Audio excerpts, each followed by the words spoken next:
Amen. Magandang umaga po sa ating lahat. At salamat sa Panginoon na naririto tayo. Sabi nga, mapalad ang lahat ng naririto sapagkat ang Diyos ay nagagalak dahil nilaanan natin siya ng oras para bigyan ng kapurihan at kapasalamatan. Amen? Amen. Kahit may masakit sa atin or anything na may pinagdadaanan tayo, tunay na dapat nating laanan ng oras ang Panginoon. Dahil sa isang linggo, isang araw naman ang hinihingi ng Panginoon, so ibigay na natin yun sa Kanya. Amen. Kung tayo po ay handa na, tayo po ay tumayo. Kung kayo po ay may mga Biblia, makibukas po kayo sa Psalm 63, verses 1 to 5. Sabi dito, O Diyos, Ikaw ang aking Diyos na lagi kong hinahanap. Ang uhaw kong kaluluway, tanging Ikaw ang yaong hangad. Para akong tuyong lupa sa tubig, na tubig ang siyang lunas. Bayaan mong sa santuaryo, sa lugar ng dakong banal, Ikaw rooy mamasdan ko. Sa likas mong karangalan. Ang wagas na pag-ibig mo'y mahigwit pa kaysa buhay. Kaya ako'y magpupuri, Ikaw ang aking pag-uukulan. Habang ako'y nabubuhay, ako'y magpapasalamat. At ako ay dadalangin na kamay ko ay nakataas. Itong aking kaluluwa'y kakaing may kasiyahan, magalak na umawit ng papuring iaalay. Amen.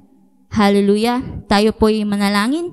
Panginoon, salamat po sa araw nito, sa iyong pag-iingat, paggabay sa bawat isa. Tunay po na napakabuti mo sa aming buhay, Lord God.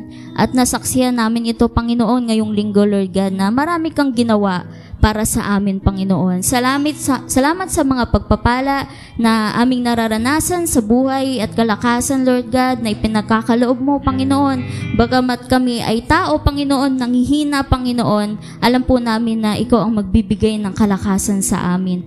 Panginoon, samahan mo kami sa araw nito, Lord God. Iparanas mo ang iyong presensya sa mga taong naririto, Panginoon, na maramdaman nila ang iyong dakilang pagmamahal, Panginoon, na maramdaman nila ang kapahingahan na nanggagaling sa iyo, Panginoon. Samahan mo kami ng iyong mga anghel, Panginoon, na magpupuri kami sa iyo, na may tuwa at may saya sa aming mga puso, Lord God.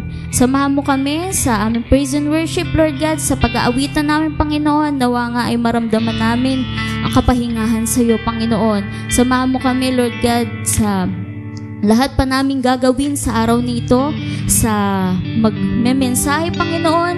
Itago mo siya sa iyong likuran, Panginoon, na ang lahat ng lalabas sa kanyang mga labi ay maging pagpapala sa bawat isa, Panginoon. We pray, Lord God, na i-bless mo ang kanyang buhay, na patuloy niyang pinapagamit sa iyo, Panginoon. Ikaw ang sumama sa kanya, Lord God. We pray din, Panginoon, sa lahat pang tatayo sa call to offering, Lord God, hanggang sa pagtatapos ng aming pananambahan mo, Panginoon. Samahan mo kami, Lord God. Dahil ang lahat ng ito, Panginoon, ay para sa iyo, Panginoon.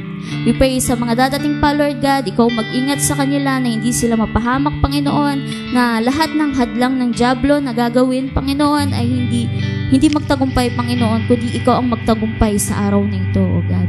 We pray, Lord God, na alisin mo lahat ng makakahadlang sa araw nito, ng antok, Panginoon, at katamaran, Panginoon, in Jesus' name. Alisin mo ito. Wala kang karapatan sa araw nito. Tunay nga, Panginoon, Ikaw ang papurihan namin at papasalamatan sa tanging pangalan mo. In Jesus' name, Amen. Amen? Tayo po ba ay masaya sa araw na ito? Ipalakpak po natin ang ating mga kamay para sa ating Diyos na buhay. Tunay na pagkasama natin ng Panginoon, lahat ng imposible ay magiging posible. Kapag kasama natin ng Panginoon, walang makakatalo sa atin. Amen. Kaya purihin natin siya. Hallelujah. Jesus, tunay na walang imposible sa iyo, Panginoon. Hallelujah. Walang imposible. Walang imposible sa ating Diyos. Kayang-kaya niya gawin lahat. Kahirap sa tingin mo, kahirap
ng Panginoong Jesus. Amen? Hallelujah! We praise your name, ang mahal mo, God. Jesus.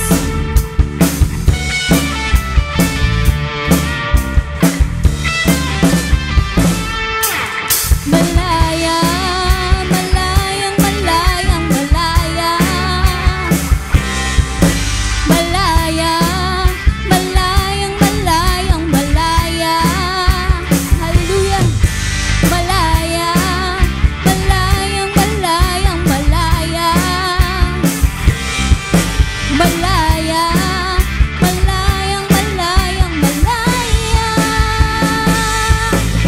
Ang Diyos sa buhay ko'y gumawa, naranasan ang kanyang himala.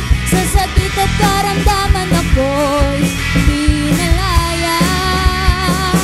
Ang kasalanan at ang kalungkutan ay pinawi niya ng lubusan. Kapangyarihan ng Diyos ay aking nararanasan.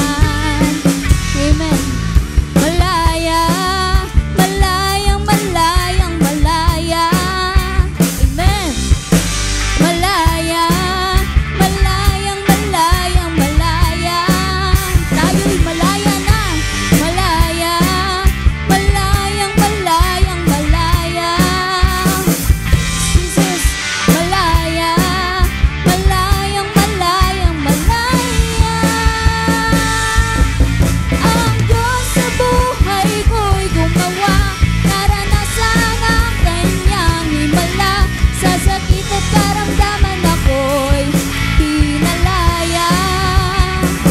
Ang kasalanan at ang kalungkutan ay pinawi niya ng lubusan. Kapangyarihan ng Diyos ay aking nararanasan. Amen. Malayang sumigaw. Woo! Malayang sumayaw. Malayang lumipad. Malayang lumipad. Malayang sumigaw. Woo! Malayang sumayaw. Kapangyarihan ng Diyos ay aking nararanasan. Malayang sumigaw. Malayang sumigaw. Malayang sumayaw. Malayang lumundag. Malayang lumipad. Malayang sumigaw. Malayang sumayaw. Kapangyarihan ng Diyos ay aking nararanasan. Kapangyarihan ng Diyos, kapangyarihan ng Diyos ay aking nararanasan. Amen. Hallelujah. Patuloy ka naming pupurihin, Panginoon. Palakpakan po natin ang ating Diyos na buhay. Amen. Hallelujah. Patuloy kaming aawit, Panginoon, sa iyo dahil napakabuti mo sa aming buhay, Panginoon. Nais namin na ikaw ay maghari sa aming buhay, Lord God. Sa lahat ng pagkakataon, Panginoon, nawa nga ikaw ang manguna, Panginoon. Sa lahat ng oras, kami ay manumbalik, Panginoon, sa iyong paglingat, Panginoon. Hallelujah. Yes, Jesus. We praise your name, O God.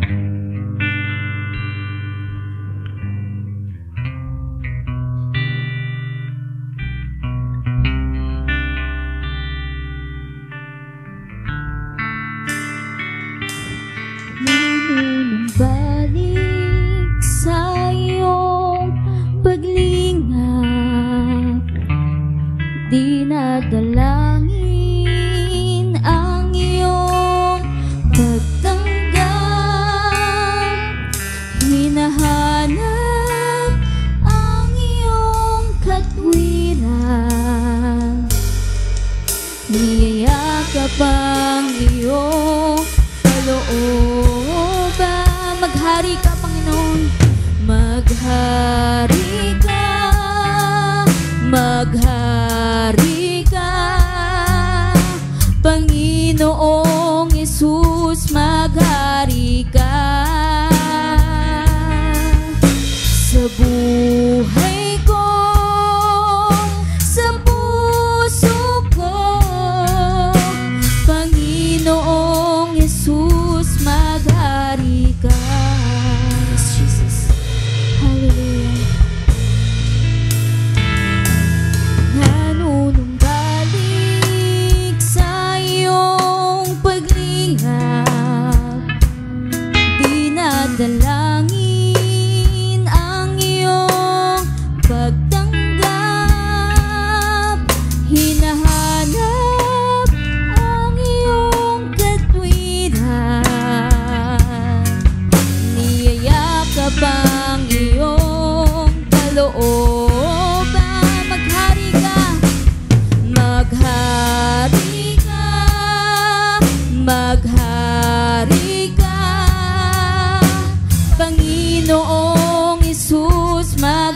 sa buhay ko, sa puso ko.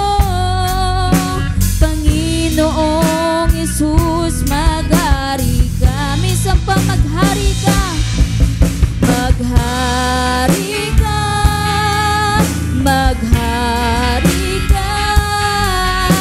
Panginoong Hesus, maghari ka.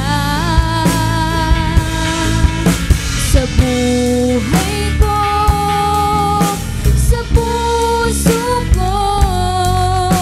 Panginoong Hesus, maghari ka. Minsan paawitin natin to.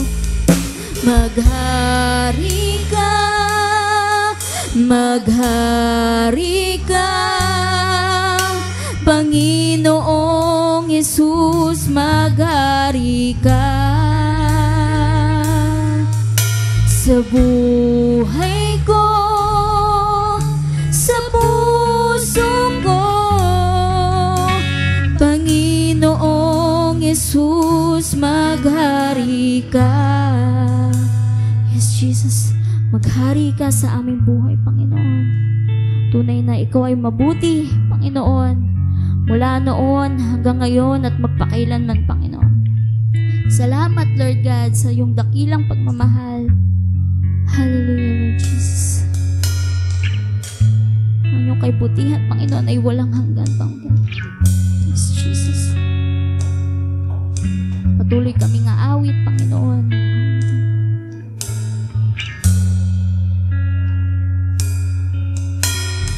Bawang kabutihan ang nais mo, ibinigay mong buhay ay ganap at husto.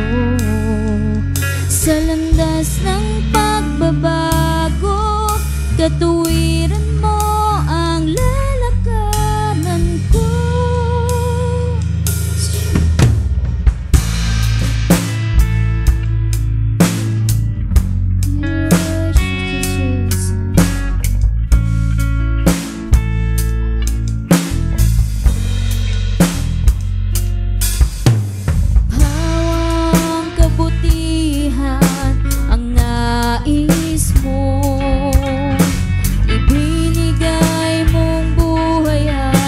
Ganap at gusto. Sa landas ng pagbabago, katuwiran mo ang lalakaran ko.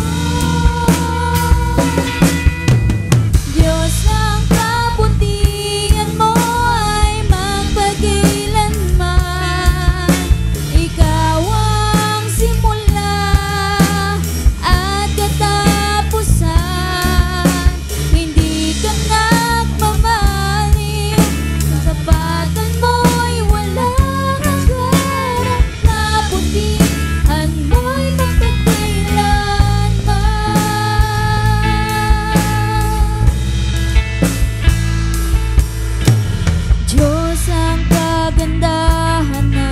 Kalooban mo, naglalarawan ng dakilang pag-ibig mo.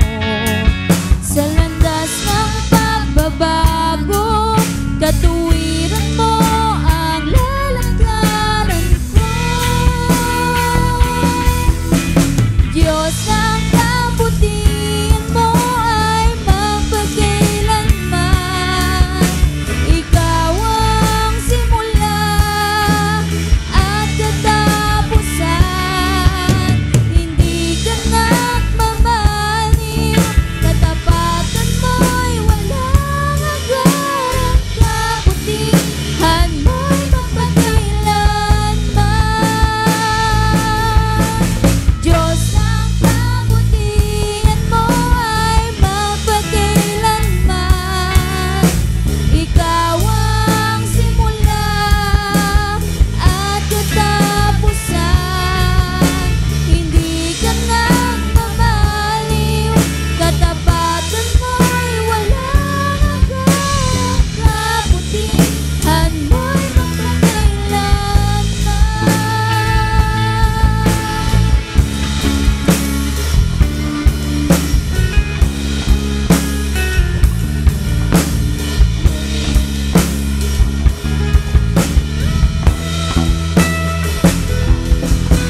pasasalamatan sa iyong tanging pangalan.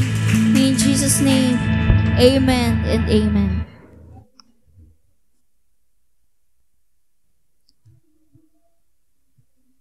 Buksan po natin ating mga Bible sa Matthew chapter 25, 1 to 13. Matthew 25, 1 hanggang 13. Okay.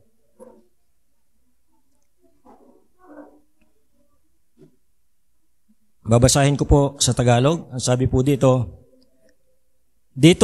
maitutulad ang pagpasok sa kaharian ng Diyos. May 10 dalagang lumabas upang sumalubong sa lalaking ikakasal. Bawat isa ay may dalang ilawan. Ang 5 sa kanila ay hangal at ang 5 ay matalino. Ang mga hangal ay nagdala ng kanilang mga ilawan, ngunit hindi nagbao ng langis. Subalit ang matatalino ay nagdala ng langis bukod pa sa nasa kanilang ilawan. Nabalam ng dating ang lalaking kakasal kaya't inantok silang lahat at nakatulog. Ngunit ng hating gabi na may sumigaw, "Narito na ang lalaking kakasal, salubungin ninyo." Agad nagbangon ng 10 dalaga at inayos ang kanilang ilawan. Sinabi ng mga hangal sa matatalino, "Bigyan naman ninyo kami ng kaunting langis. Aandap-andap na ang aming mga ilawan. Baka hindi magkasya ito sa ating lahat," tugon ng matatalino. "Mabuti pa ay pumunta muna kayo sa nagtitinda at bumili ng para sa inyo." Kaya't lumakad ang 5 hangal na dalaga, samantalang bumibili sila, dumating ang lalaking ikakasal. Ang 5 nakahanda ay kasama niyang pumasok sa kasalan at ipininid ang pinto. Pagkatapos dumating naman ang 5 hangal na dalaga, "Panginoon, papasukin po ninyo kami," sigaw nila. Ngunit tumugon siya, "Sinasabi ko sa inyo, hindi ko kayo nakikilala. Kaya magbantay kayo sapagkat hindi ninyo alam ang araw ni ang oras." Tayo po'y manalangin. Salamat Panginoon na minsan pa kami po ay makapag-bulay-bulay sa inyong salita at nawa nga po ang inyong banal na espiritu at ang inyong presensya ang siyang umuspos sa bawat sa amin sa araw na ito. Pagpalain niyo po Panginoon ang inyong salita na aming tutunghayan sa umagang ito at nawa nga po ang inyong mensahe ay tumimo sa aming mga puso at isipan. At sa pamagitan nito Panginoon, kami po ay magkaroon ng kamalayan sa inyong kalooban, sa inyong plano sa aming buhay.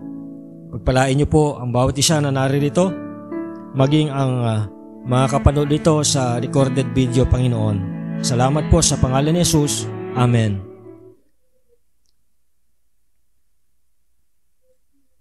Sa ating pong pagpapatuloy, ngayon po ay last Sunday of the month at every last Sunday po ay ito po ay Mission Sunday. At sa ating pong tema sa taong ito, ang ating pong Mission Sunday ay may temang Kingdom Priorities. At kung mapapansin niyo po, ang tinatalakay po sa pag-aaral na ito ay patungkol po sa mga katuruan ng Panginoong Hesus sa pamamagitan ng kanyang mga talinghaga. At dito nga po sa ating binasa, ang talinghaga tungkol sa 10 dalaga or the parable of the 10 virgins. No? At dito po sa parable na ito, ang Panginoon Hesus ay He's telling us the story about the 10 virgins who are waiting for the bridegroom to come. No? Naghihintay po sila sa lalaking ikakasal. No? At ito pong 10 dalagang ito, ang 5 sa kanila ay matalino at ang 5 naman ay mga hangal, wise and foolish virgins. Yung po mga wise o yung matatalinong dalaga ay nagdala po sila, bukod po doon sa langis na nasa kanilang ilawan, nagdala po sila ng reserbang langis. No? Habang yung 5 dalagang mga hangal ay kung ano lang yung laman ng kanilang ilawan, yun lang yung dala nilang langis at wala silang dalang reserba. No? So, nung dumating po yung bridegroom, yung wise virgin, sila po yung nakapasok lang doon sa wedding feast. Habang yung mga foolish virgins, sila po ay naiwan sa labas ng pintuan. Ito pong parable na ito ay nagtuturo sa atin patungkol po sa kahalagahan ng pagiging handa sa muling pagbabalik ng Panginoong Jesucristo. Katulad po ng mga wise virgins, sila po ay naghanda nagdala ng ekstrang langis so that hindi po maubusan ng langis yung kanilang ilawan. In the same way, dapat po ay maging handa rin po tayo sa pagbabalik ng Panginoon Kristo sa pamagitan po ng pamumuhay ng buhay na may pananampalataya at pagsunod. We should also be prepared to share the gospel with others so that they too can be saved. Yung pong foolish virgins, ang nire-represent po nito ay yung pong mga taong hindi pinaghahandaan ang muling pagbabalik ng Panginoong Hesus. Hindi po sila nag-iisip patungkol sa future. Wala po silang pakialam sa future. And they are living for the present moment. They are also like people who are not interested in the gospel and do not want to share the gospel with others. No? Ito po yung nire-represent ng mga hangal na dalaga. Yung po mga walang pakialam sa future, hindi iniisip yung kanilang future. At ang akala nila, ang buhay ay dito lang. And they are living just for the moment. That's why, ang kanilang motto, you only live once, enjoy it. Wala nang masamang mag-enjoy, but we also have to think about our future. Dahil ang buhay natin, hindi natatapos dito sa lupa. The wise virgins represent those who are prepared for Christ's return. Sila po yung mga naghahanda, naghihintay, nananabik sa pagbabalik ng Panginoon Kristo. They are like people who live for eternity and they are always thinking about excuse me po. They are thinking about the future. Sila rin po ay mga tao na passionate about the gospel and they want to share the gospel with others. So kabaligtaran po ng mga hangal na dalaga, ito pong mga nananabik sa pagbabalik ng Panginoon Kristo, they are also passionate in the gospel and they are passionate in sharing the gospel with others. The parable of the 10 virgins is a warning to all of us to be prepared for Christ's return. Dapat po natin itong isipin, dapat po natin itong paghandaan. We should not be like the foolish virgins who are left outside. We should be like the wise virgins who are ready to enter the wedding feast.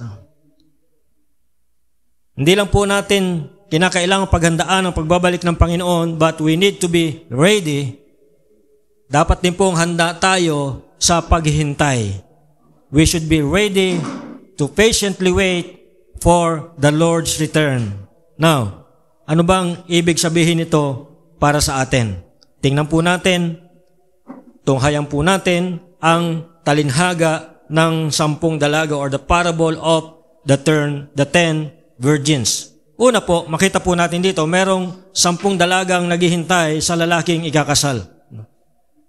There are 10 virgins waiting for the bridegroom. Mababasa po natin sa verses 1 to 5. Now, at that time, sabi po doon sa English version, at that time, the kingdom of heaven will be like 10 virgins who took their lamps and went out to meet the bridegroom.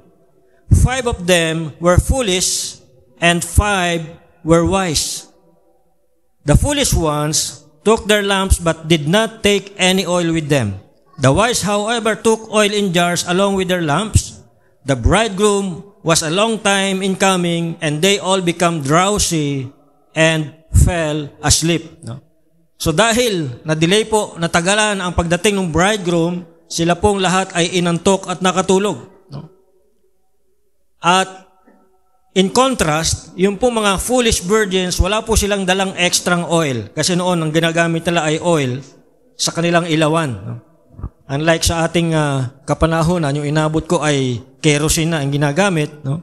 Yung iba ay yung may mga tawag doon, yung Petromax, ay alcohol ang ginagamit. No? Pero ngayon, dahil may kuryente na, hindi na tayo gumagamit noon. So, pero during their time, ang kanila pong ginagamit sa kanilang ilawan, sa kanilang gasera ay oil. No? So, yung 5 ay nagdala ng extra pero yung 5 ay walang dalang extra. Now, marami po tayo makikitang lesson dito sa 10 virgins na ito.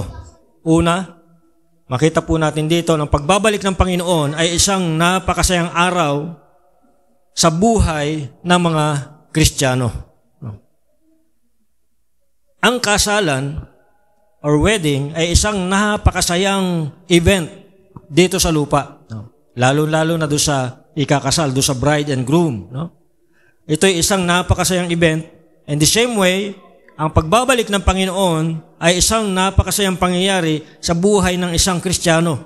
Ito ay dahil makikita na natin ang Panginoon face to face. Ito ang tinatawag ng Biblia na blessed hope. Ngunit, para sa mga hindi mananampalataya, ang pagdating ng Panginoon ay katulad ng magnanakaw. For the watchful believer, it is the blessed hope, the glorious appearing of our Lord and Savior, Jesus Christ. The wise virgins, sila po yung naghanda ng extra oil para sa kanilang ilawan. Sila po yung nakapasok doon sa wedding feast, kasama ng bridegroom. Pero yung mga foolish virgins na hindi nag-ready ng kanilang oil sa kanilang ilawan, sila po ay hindi nakapasok at naiwan sa labas ng pintuan. Ang talinghagang ito ay nagtuturo sa atin na dapat tayong maging handa sa pagbabalik ng Panginoon sa pamamagitan ng pamumuhay na may pananampalataya at pagsunod sa Diyos. Dapat din tayong maging handa sa pagbabahagi ng mabuting balita ng kaligtasan upang ang mga tao ay magkaroon ng pagkakataon na maligtas. Sa pagbabalik ng Panginoon, ay gagantimpalaan niya ang mga nakahanda at matyagang naghihintay sa Kanya. Subalit, ang naghihintay sa mga hindi naghahanda ay kaparusahan. The return of Christ will be a joyful event for all believers because it will mean the end of sin and suffering. It will also mean the beginning of eternal life in the kingdom of heaven. And we can look forward for this event with great hope and anticipation. Ang matatalino ay handang maghintay. The parable of the 10 virgins is a metaphor of the second coming of Christ. Yung bridegroom ang nagre-represent sa Panginoong Jesucristo. Yung virgins nagre-represent sa mga taong naghihintay sa kanyang pagbabalik. Yung mga wise virgins, yung mga tao na nakahanda sa kanyang pagbabalik, habang yung foolish virgins, yung mga taong hindi naghahanda. Nakakalungkot at malagim ang kanilang sasapitin. Itong mga wise virgins, prepared sila dahil may mga oil ang kanilang mga ilawan, at bukod sa oil sa kanilang ilawan, meron silang dalang extra. Yung oil ang nagre-represent sa Holy Spirit. Ang oil nagre-represent sa Holy Spirit, at dito ipinapakita yung katotohanan na itong mga wise virgins ay puspos ng banal na Espiritu. Habang yung mga foolish virgins ay walang banal na Espiritu dahil wala silang langis. And again, yung langis ang nagre-represent sa banal na Espiritu. Ito pong parable na ito nagtuturo sa atin na kailangan nating paghandaan, kailangan nating mag-prepare, let us anticipate with great excitement ang muling pagbabalik ng ating Panginoon. Kailangan nating palagiang magpuspos ng banal na Espiritu upang tayo ay lagi ring handa sa pagbabalik ng Panginoon. Kailangan nating mapuspos upang tayo ay makapamuhay ng buhay na kalugod-lugod sa Diyos. We also need to be patient and to wait for His return even when it seems like it's taking a long time. Kahit na parang ang tagal-tagal ng pagbabalik ng Panginoon, we have to wait. The Bible also teaches us that God is patient, that He will never let us down, and He is always with us, even when we are waiting. So, if we are wise, we will be prepared to wait for the second coming of Christ, and we should trust God's timing and we will know that He will never leave us nor forsake us. Pangatlo po makikita natin dito, sabi doon ayon sa verse 5, no? Na balam ang dating ng ang lalaking ikakasal, no? Hindi agad dumating yung bridegroom. Kaya't inantok silang lahat at nakatulog. Alam niyo po, hindi madali ang maghintay. Mahirap maghintay. No? While the bridegroom was delayed, sabi doon sa English version, they all became drowsy and slept. Sila po'y nakatulog. Even yung wise virgins nakatulog. Yung wise and fool virgins, sila pong lahat ay inantok at nakatulog. Sinasabi dito na kahit yung mga wise virgins inantok din at nakatulog sa paghihintay sa bridegroom. Pinapakita lang po dito na hindi madali ang paghihintay para sa lahat, kahit na sa mga nakahanda sa pagbabalik ng Panginoon. However, the Bible also teaches us that waiting is not always a bad thing. Habang tayo po ay naghihintay, it can be a time for us to grow in our faith and to learn to trust God more.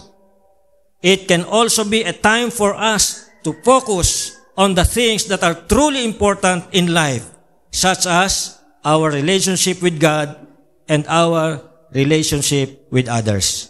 Again, hindi po madali ang maghintay. Mahirap maghintay. Lalo na kung mainipin kayo, no?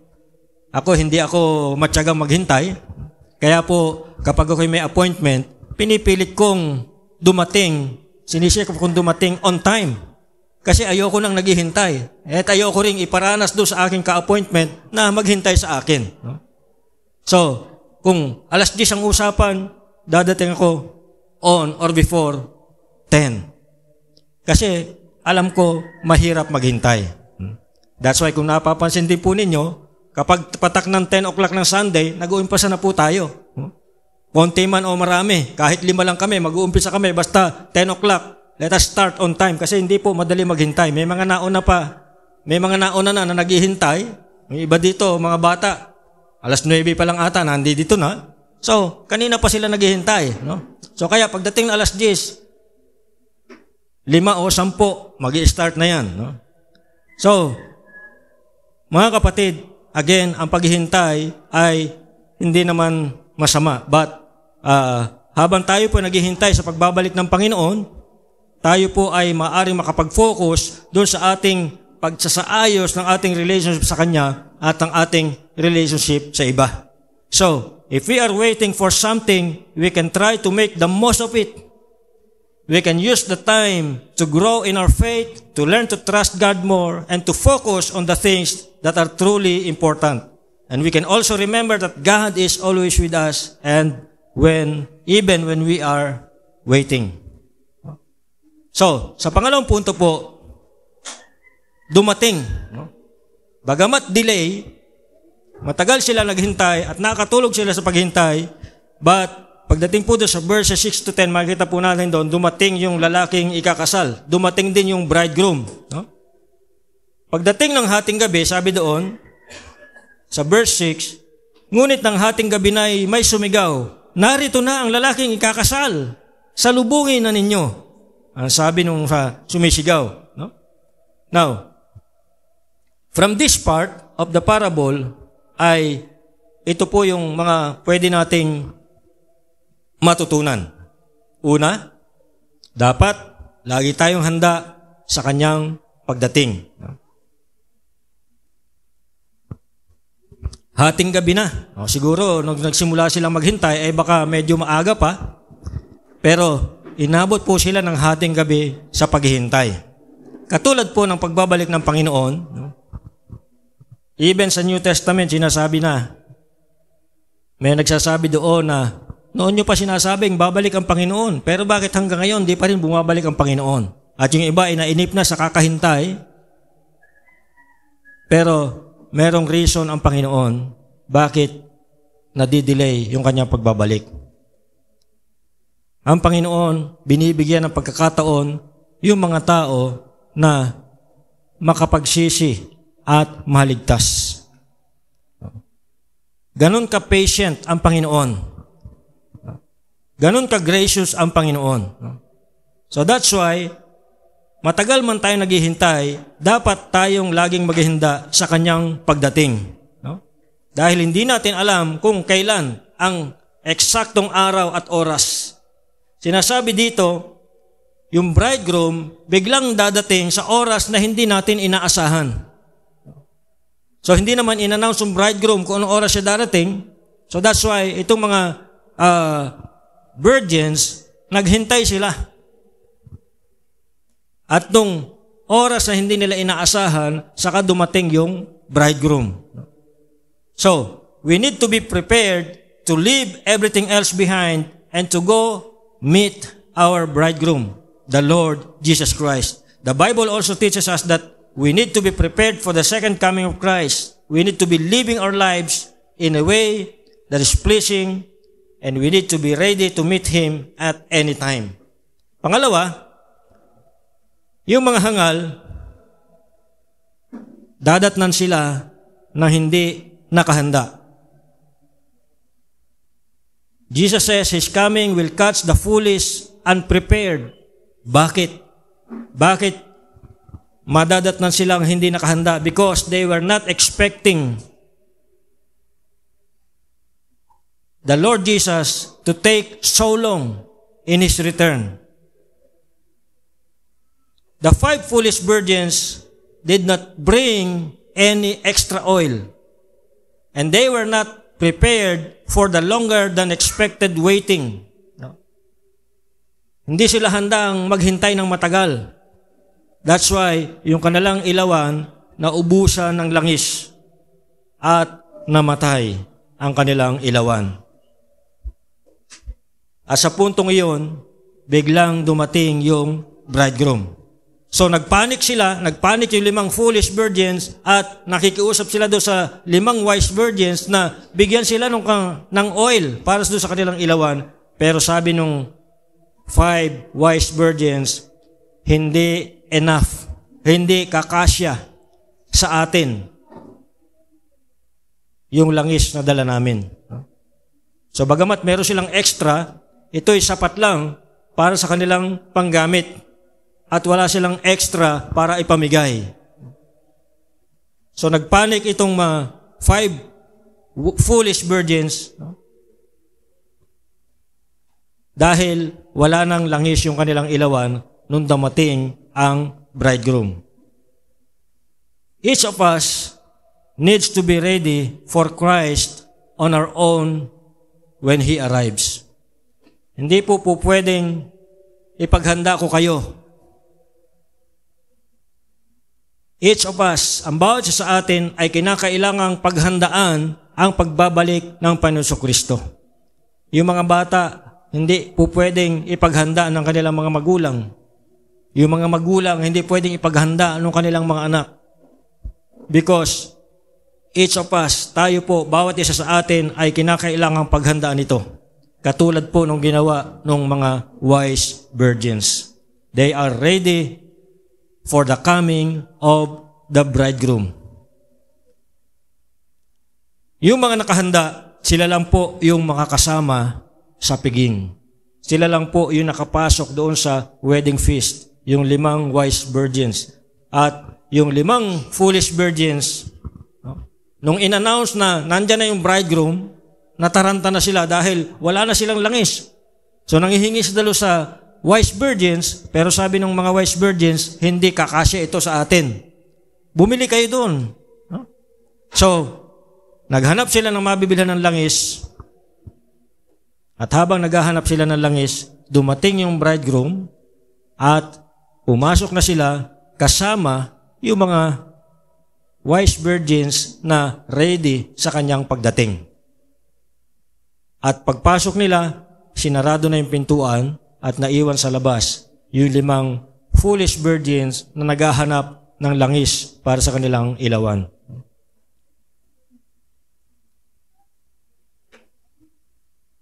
So, mga kapatid, sabi riyan, yung mga nakahanda lang ang makakasama sa piging. No?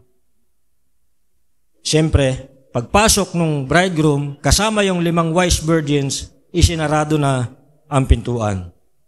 At sa pagsara ng pintuan, huli na ang lahat.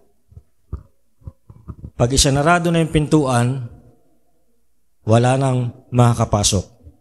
Wala nang chance ang sino man na makapasok pag isinarado na ang pintuan.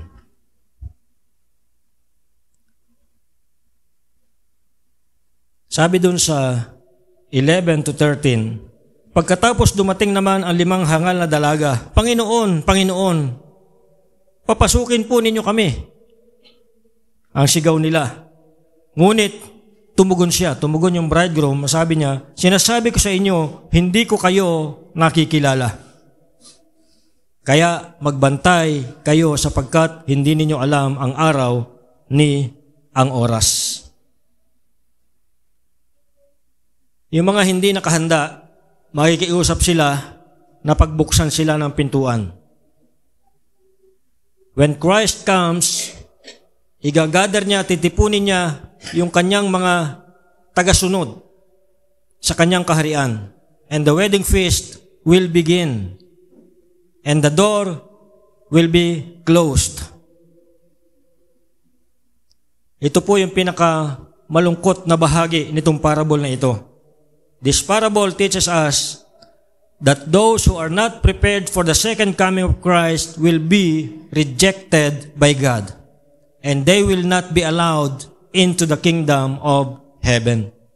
So yung mga hindi nakapaghanda, i-reject sila ng Panginoon, hindi sila papapasukin sa kaharian ng langit. That's why, napaka-importante po na lagi tayong handa. Anong sasabihin sa kanilang Panginoon pagdating ng time na yon? Ang sasabihin sa kanilang Panginoon, hindi ko kayo kilala.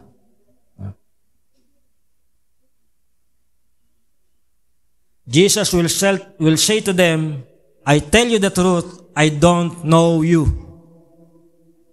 This is similar to Jesus' words from the Sermon on the Mount in Matthew chapter 7. Sabi niya ro sa Matthew chapter 7 verses 22 to 23, many will say to me on that day, Lord, Lord, did we not prophesy in your name?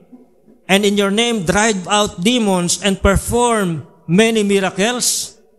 Then I will tell them plainly, I never knew you. Away from me, you evildoers.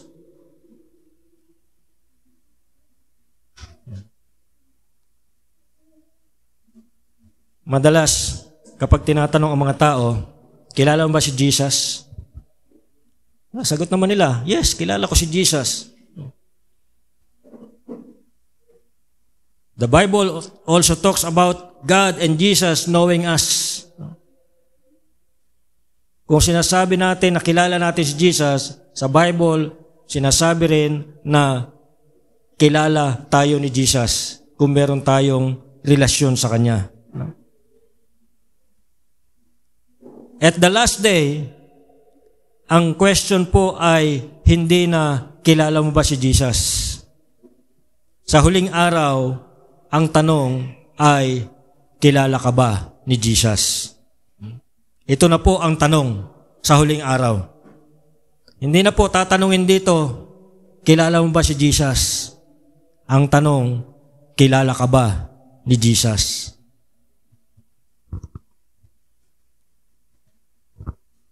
Katulad po na sinasabi sa Matthew chapter 7, marami ang makikiusap sa araw na yon.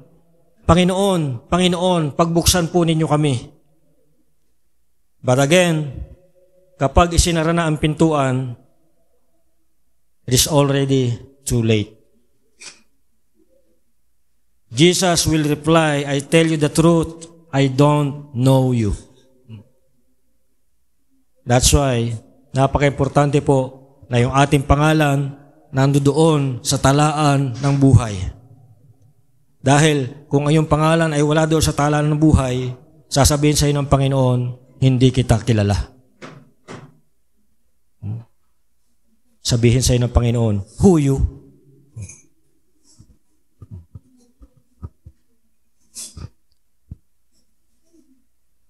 Dapat din tayo maging mapagmasid dahil hindi natin alam ang araw o ang oras.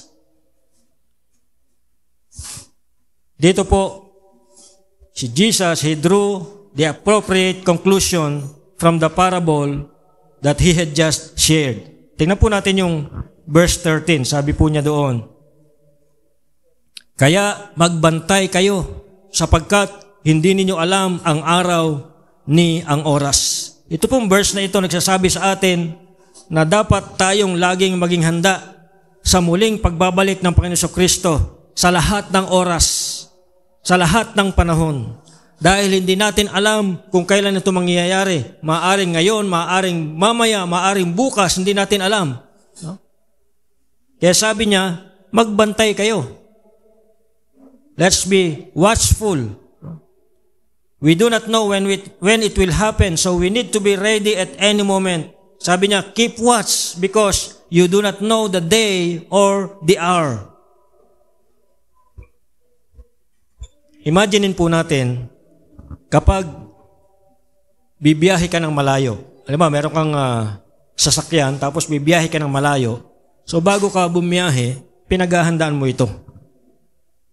So bago ka tumakbo, check mo yung sasakyan, okay ba yung gulong, may gasolina ba, okay ba yung andar ng makina, bago ka bumiyahe ng malayo.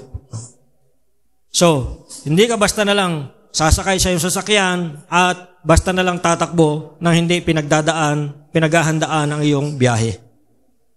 Bago ka sumakay ng sasakyan, titingnan mo muna kung okay ba yung sasakyan. May hangin ba yung gulong? Okay ba yung gasolina mo? Kakasya ba? Pinagpaplanuhan mo rin yung iyong dadaanan. In advance, tinitingnan mo yung iyong ruta. No?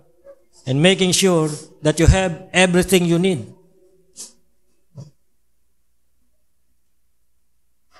In the same way, we should not just wait for the second coming of Jesus Christ without first making sure that we are prepared.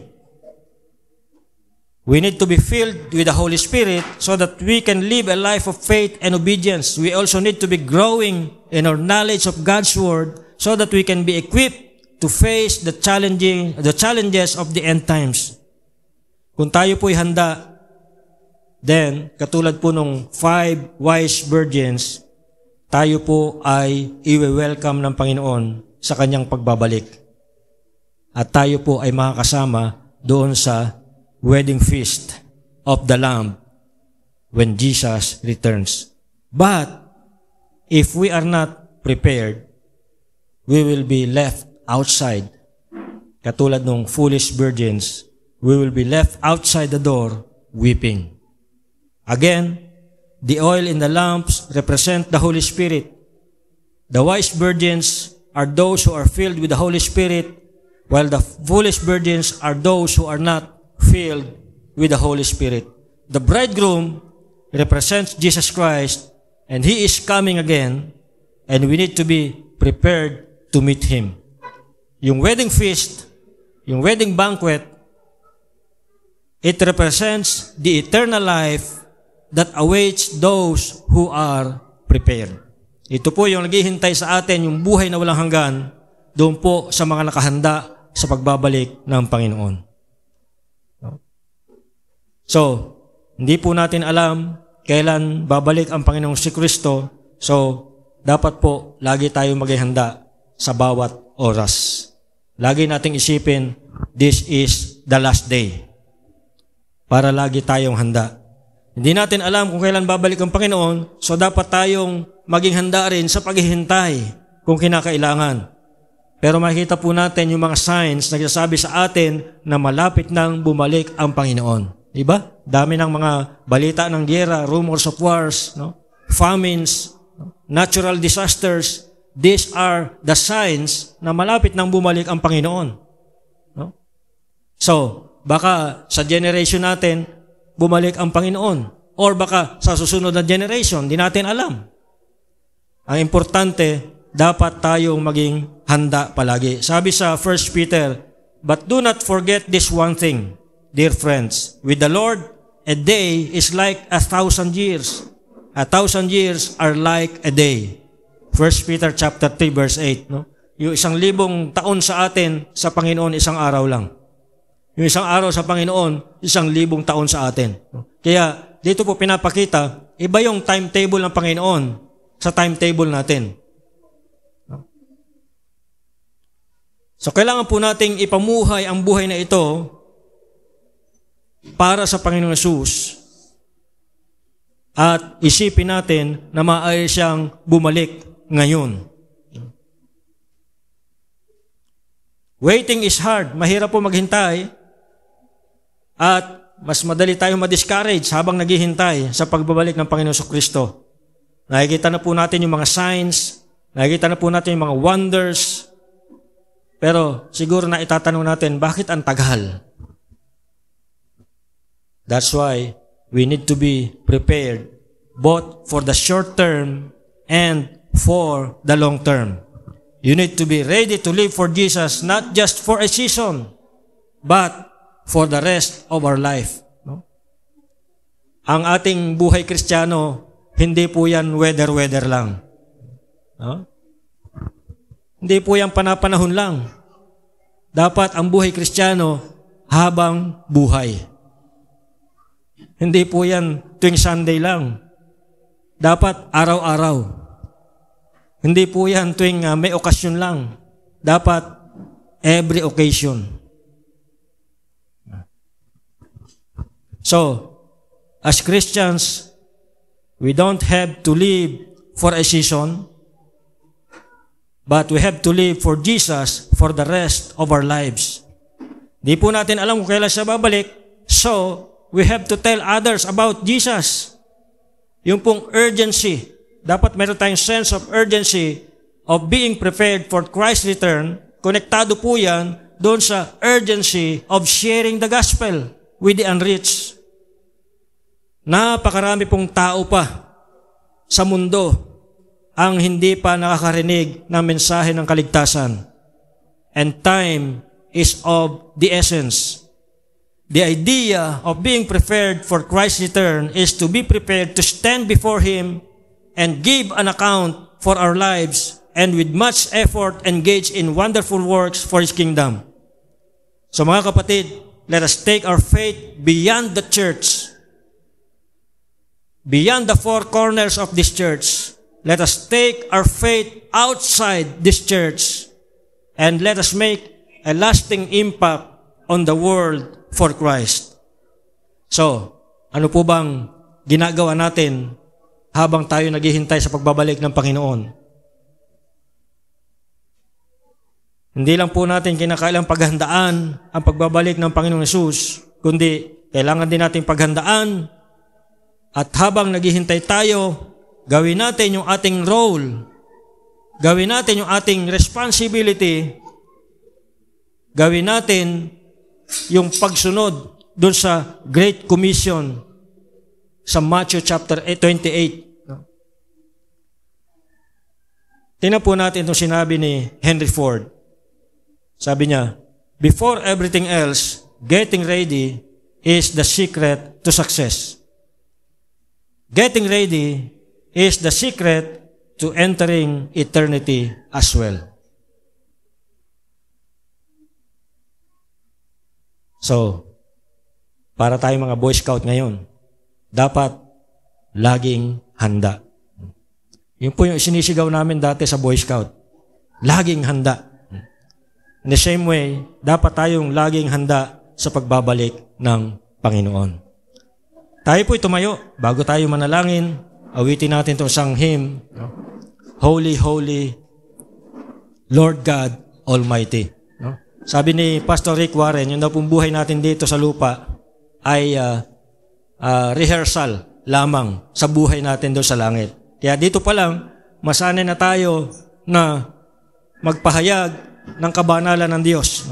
Dahil sa hymn na ito, hinahayag ang kabanalan ng Diyos, ang kanyang pagiging banal.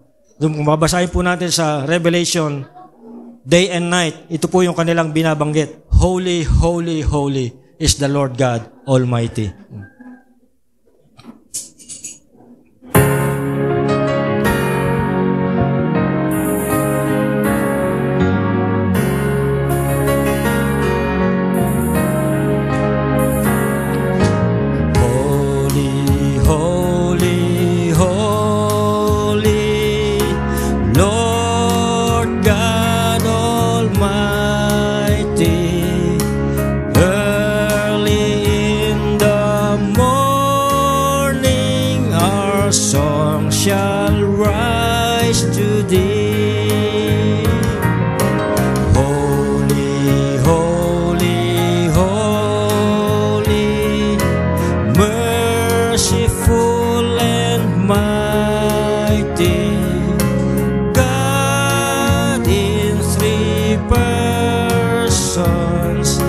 Blessed Trinity. Holy, holy, holy, all the saints adore Thee, casting down their golden crowns around the glassy sea. Cherubim and seraphim falling down before Thee, which earth and earth and evermore shall be.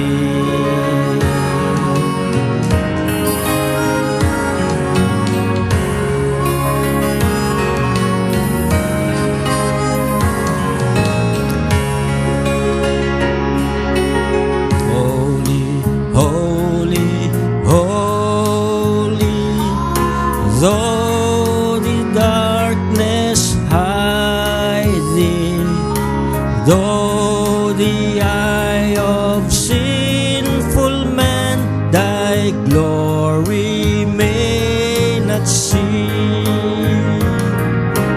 only Thou art holy, there is none beside Thee.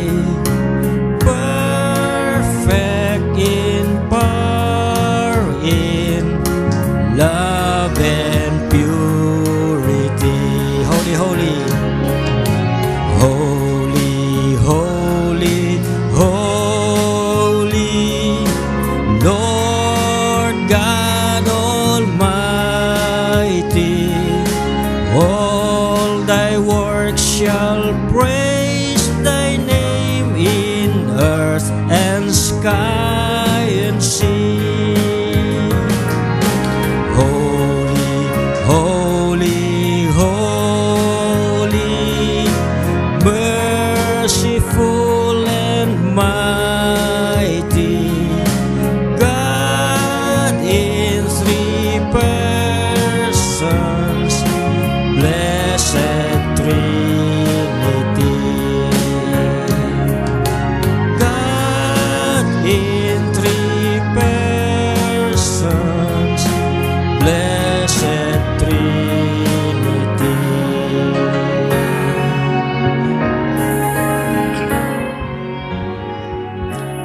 Hallelujah. Salamat Panginoon sa inyong salita na aming napag-aralan sa umagang ito. Nawa nga po, katulad ng wise virgins, kami po ay laging maging handa sa inyong muling pagbabalik. At nawa, abutan niyo po kaming tapat na naglilingkod sa inyo sa inyong pagbabalik. At nawa kami po ay makasama doon po sa wedding banquet, Panginoon, na kung saan ito nagre-represent ng buhay na walang hanggan na aming mararanasan sa inyong kaharian. Pagpalain niyo po ang inyong salita, nawa ito po ay matanim sa aming mga puso. Itong ang dabalangin sa pangalan ni Jesus. Amen.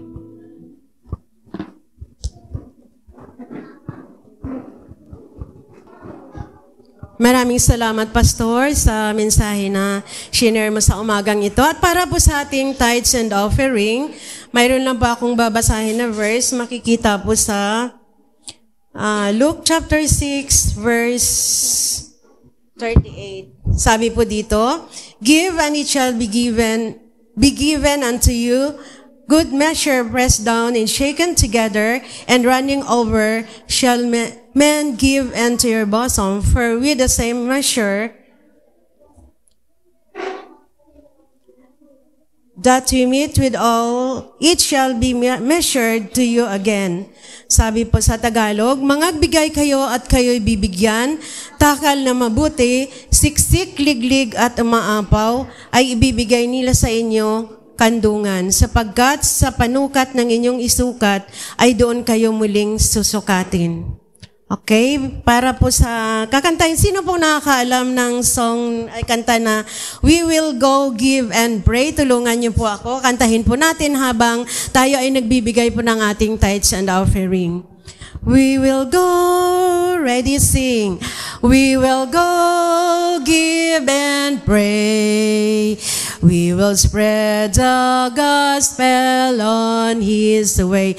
We have heard the call of God to tell the good news all abroad. We will go, we will give, we will pray. We will go, give and pray. Again po, we will go, give and pray. We will spread the gospel on His way. We have heard the call of God to tell the good news all abroad. We will go, we will give, we will pray. We will go, give and pray. Tayo pong lahat ay tumayo at awitin po natin ang Praise God from whom all blessing flow. Praise God from whom all blessings flow. Praise Him, all creatures here below. Praise Him above the heavenly host. Praise Father, Son, and Holy Ghost. Amen. Tayo pong lahat ay manalangin. Panginoon, maraming salamat po sa araw nito na pinagkaloob niyo po sa bawat isa sa amin. Salamat po na sa araw-araw, Panginoon, ay iningatan niyo po kami. Sa araw-araw, Panginoon, ay kayo po ang kasama namin at kayo po, Panginoon, ang nagbigay ng protection sa bawat isa sa amin. Salamat, O Diyos, sa mga kapatiran na nandito, Lord. Pagpalain niyo po ang bawat isa sa amin, Lord, sa araw na ito. Hindi lamang po sa araw nito, kundi sa araw-araw naming buhay, Panginoon. Narito, O Diyos, ang mga kaloob ng bawat isa. Pagpalain niyo po ito, Lord, na makatulong po, Panginoon, sa gawain sa iglesyang ito, Panginoon. Lord, salamat, Ama, sa mga patuloy, Panginoon, na nagpapagamit sa inyo, Lord, at sa patuloy, Panginoon, na nagbibigay, Panginoong Jesus. Lord, into your hands we commit everything sa araw na ito at nawa, O Diyos, na iyong banal na Espiritu, Lord, ang siyang patuloy na kumilos at patuloy na maging kasama po namin hanggang matapos, Panginoon, ang gawain ito.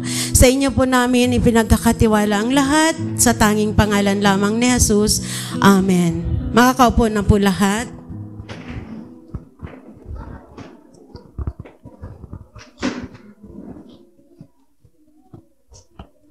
Isang magandang umaga po sa bawat isa sa atin. Salamat po muli na tayo ay patuloy na naririto at sama-samang sumasamba sa ating Panginoong Diyos na buhay. Yun nga po, ang sabi ng salita ng Diyos ay hindi natin kalimutan ang gawain ito, no, na ginagawa din ng marami sapagkat ito ang nais ng Panginoon na sambahin natin siya sa Espiritu at katotohanan. So, ayan po, nagpapasalamat po ako sa lahat po ng ating mga kapatid na nagpagamit sa ating Panginoon, sa ating call to worship at song leader din si Vanessa Asas at ang praise and worship team, ang kanyang backup si Jenny Rose Vasquez. Ganon din ang ating mga instrument, si Joseph, si Jermaine at si Jasper. Okay, salamat po sa inyo. And salamat din sa ating nag-call to offering, si Sister Mercy Losada. Okay, speaker natin, si Pastor Rafi Malang. Okay, ang next Sunday naman, ang ating mag-scripture reading, si Alexis Vasquez. Sa call to offering naman, si Sister Janet Soriano. Okay. Church activities natin, sa ating announcement, no? Prayer meeting every Wednesday at 7 p.m. 8 p.m. na po para sure po tayo na makakarating po tayo ng ganong oras. Okay. Youth Connect every Saturday at 5 p.m. para sa mga boys. Every Sunday naman after ng service natin ay mga babae. Pero wala yata tayong Youth Connect ngayon kasi si Ate Lay ay nagbabakasyon. So, Children's Saturday School every Saturday at 3 p.m. Okay, salamat sa nag-sponsor.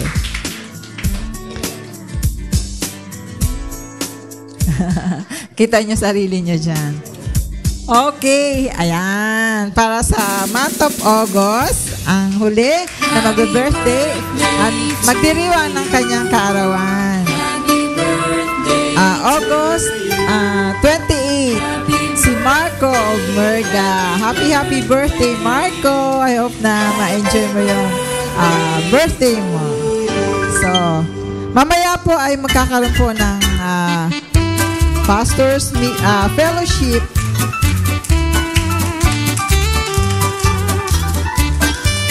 Okay, mamayang hapon ay magkakaroon ng Pastors Fellowship. 2 p.m. po ito. So, at the same time din po ay magkakaroon ng ILI International Leadership Training Institute, no? So, cascading po ito. So, para sa mga leaders, ina-invite ko po kayo na magstay para po sa ating ILI training. So, yun lamang po ang aking announcement at pagpalain po tayo ng Panginoon. Happy Sunday sa lahat.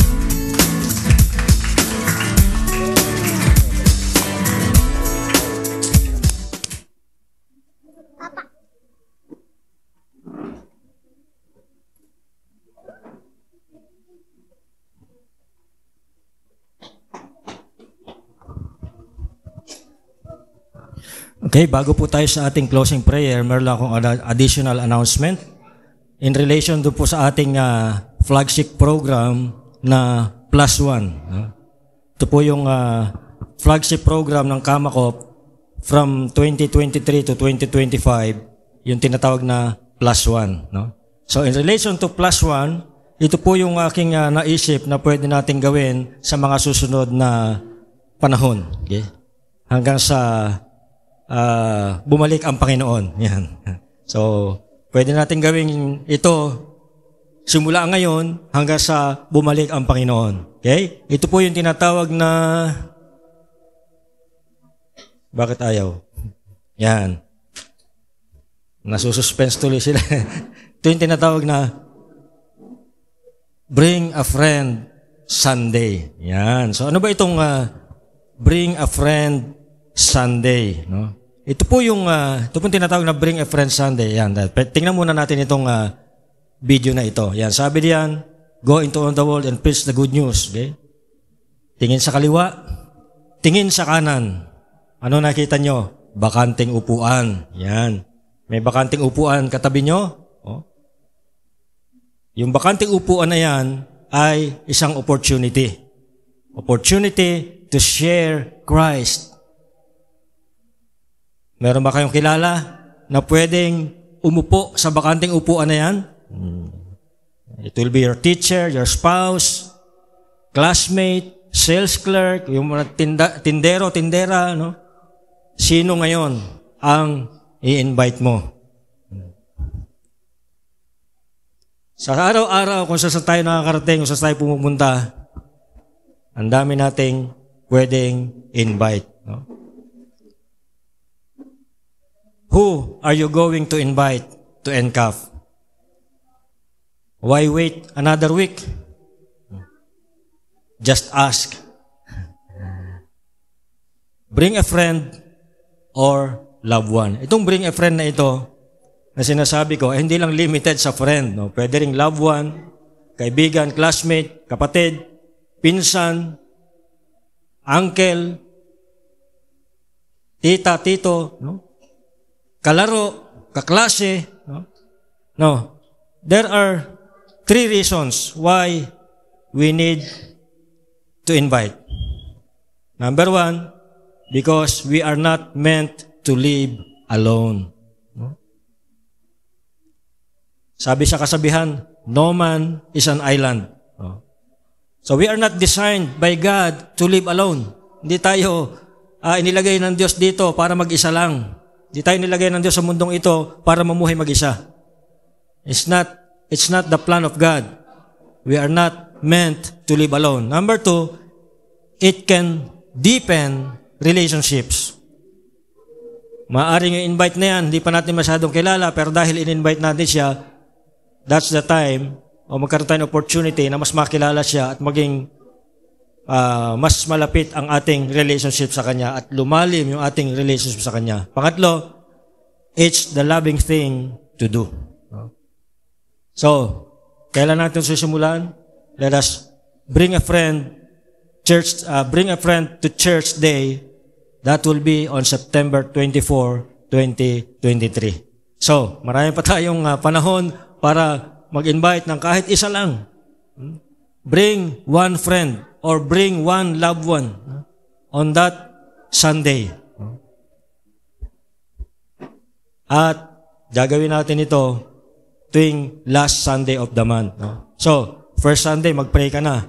O kaya, maglista ka na. Ilista mo na kung sino yung i-invite mo. So, para maka-invite ka ng isa, you have to invite at least 5. Para pag sumablay yung isa, meron ka pang 4. Sumablay pa yung isa, meron ka pa 3. So, pag mag-invite ka lang ng isa at sumablay, 0 ka na. So, at least, mag-target ka ng 5. Maglista ka na. Sino ba yan? Si Pedro, si Juan, si Arthur, si Vilma. So, ilista mo na. And then, pray for them. Then, yung ililista po ninyo, pwede nyo isend sa akin o pwede ibigay sa akin para during prayer meeting na ipagpipray po natin yung mga nilista nyo. Para hindi lang kayo magpipray, marami magpipray. So, para pagdating ng September 24, ayayain mo na siya. Pero dapat pag nag-invite ka, intentional. Kung kinakailangan daanan mo sa bahay, daanan. Sabihan mo siya, sa Sunday, sama ka. Daanan kita ng 9:00. Aga, no? So, para di kayo late pupunta rito, no? So, yan. So, pag-pray po natin, maglista na po tayo, pag-pray po natin, at sama-sama nating ipanalangin yan. So, pwede nyo isend sa akin yung listahan nyo, o kaya ilista nyo sa papel, bigyan nyo sa akin, para pagdating ng prayer meeting ng Wednesday, na isasama po natin sa prayer. Okay? So, bring a friend Sunday in relation to +1. No? So, this year, makapagdala ka lang ng isang kaluluwa sa Panginoon, napakalaking bagay na yun. Sabi sa Bible, sa isang kaluluwa na maligtas, buong kalangitan ang nag-celebrate, nagdiriwang ang buong kalangitan. No? Kapag mayroong isang kaluluwa na naligtas. How much more kung mayroon pang 2, o 3, o 4, 5 na kaluluwang naligtas, no? At the end of this year. No? Imagine gaano ka joyful ang celebration doon sa kalangitan. Okay? So, consider po natin ito. Maglista na po tayo, panalangin natin, at mag-initiate po tayo na invite kung sino man yung nasa isipan mo ngayon. Okay? So, yung mga bakanting upuan na yan, baka yung friend mo, classmate mo, ang mauupo dyan. Or yung uncle mo, o tita mo, no? Or kalaro mo. No? Kahit mga bata, yung kalaro nyo, invite nyo. No? So, even do sa inyong Saturday school, no? Pwede kayong mag-bring a friend, no? Pag Saturday. No? So, sige po, tayo po ay tumayo. Tayo po ay manalangin. Hallelujah. Panginoon, salamat po sa natapos na gawain sa araw na ito.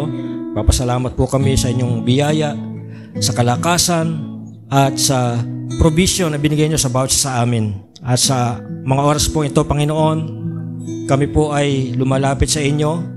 Ang bawat sa po sa amin ay may mga kabigatan, may mga pinagdadaanan. Nawa nga po, Panginoon, tulungan yung bawat sa amin upang ang lahat na ito ay aming mapagtagumpayan. Panginoon, ang lahat ng aming mga pangailangan, ang aming mga kabigatan na nagdudulot ng kabilisahan sa aming mga puso, sa inyong paanan, amin po itong inilalagak, Panginoon. Kayo na po ang siyang bahala dito. At nawa nga po, Panginoon, habang ginagawa niyo inyong bahagi sa pagtugon sa mga pangailangan ito, ay bigyan niyo rin po kami ng wisdom kung paano po namin gagawin yung aming bahagi. At nawa nga po, sa inyong tamang panahon, tamang kaparaanan, ang lahat ng ito ay magkakaroon ng katugunan. Patuloy po namin dinudulog sa inyo, mga kapatid po namin, na may mga pangailangan financial, emotional, spiritual. Ikaw nga po ang siyang kumatag po nito, Panginoon. Danatas po namin sa inyo may mga karamdaman, Lord, ang inyong kagalingan, ang siyang iparanas po ninyo sa kanila. Salamat po. Tumandalangin sa pangalan ni Jesus. Amen. Okay, so habang inaawit po natin itong kantang ito, tayo po ay magkamayan. No? Kasi medyo mahaba po yung intro nito. Ayaw. Medyo mahaba po yung intro nito. So habang naka-intro po, pwede nating simulang magkamayan. Yan, okay na yan. Oh, wala.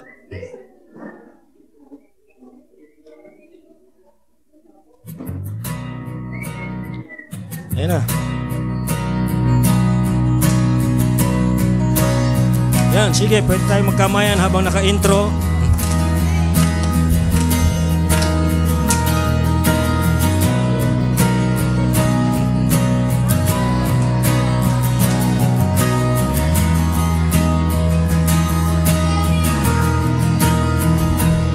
May the Lord bless and keep you. Make His face to shine upon you. May you see